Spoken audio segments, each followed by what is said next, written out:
Why are housing prices going up while rent is going down?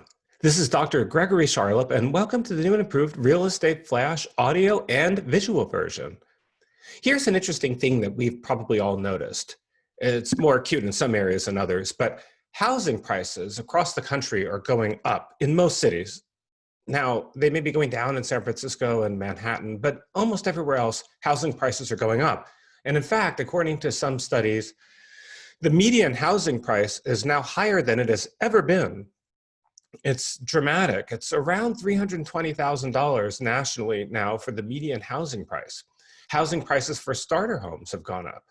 Yet rent across the country, for the most part, is dropping. Why is that? And it seems especially surprising because the job market has had a tough time. And typically, housing prices and the job market are related. In other words, when more people have jobs and when people are making more money, they have more money that they could spend to buy a nicer house. So why does that not seem to be the case now? What's different? Well, one leading theory is that telecommuting has changed. Now, it used to be that a lot of people had jobs in areas like, let's say, downtown San Francisco or Manhattan or parts of Chicago or Los Angeles, and they had to live in those areas for work. These may be fairly highly paid people like advertising executives, lawyers, and they had to live close to the office, software engineers.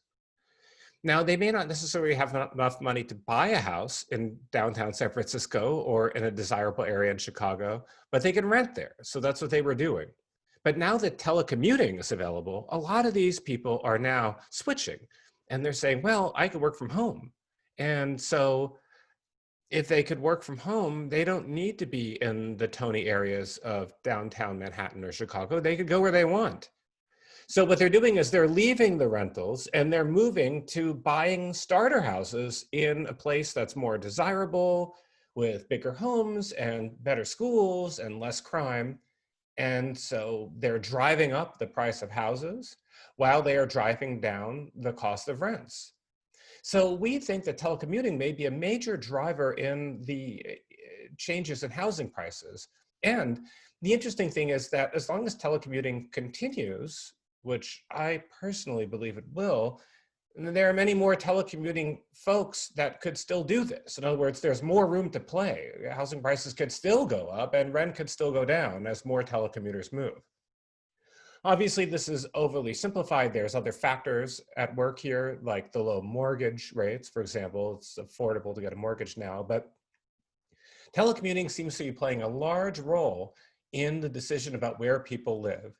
And I think we'll see that add up, especially if COVID continues and people are looking for more safety and less dense places.